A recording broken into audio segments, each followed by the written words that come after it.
Quero deixar aquí un apuntamento sobre isto de chorar.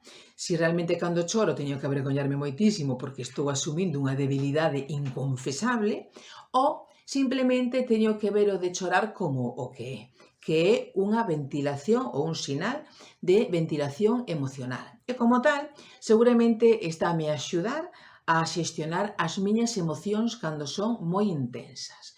Podemos chorar de tristeza, podemos chorar de rabia, de impotencia, pero realmente o que estamos a facer é, bueno, pois, evitar outro tipo de conductas que serían socialmente reprobables, non? Por exemplo, podo chorar de impotencia por non poder darlle un guantazo a alguén que considero sinceramente que o pode merecer moitísimo, pero ante todo prima pois esa convivencia que queremos, non, nunha sociedade civilizada.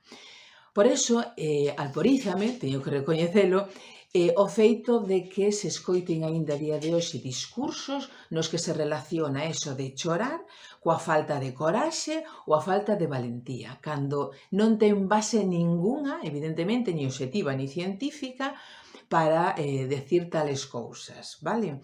Entón, bueno, e xa o colmo será tamén cando se relaciona tamén con unha falta de hombría, como se isto de a hombría fora a cualidade máis desexable para calquera persoa.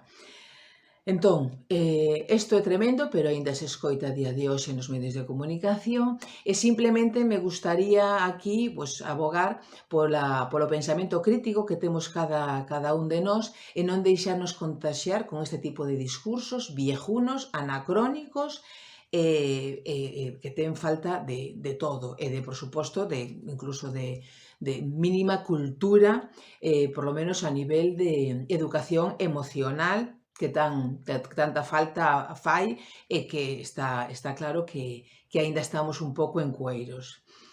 Simplemente era iso. Grazas.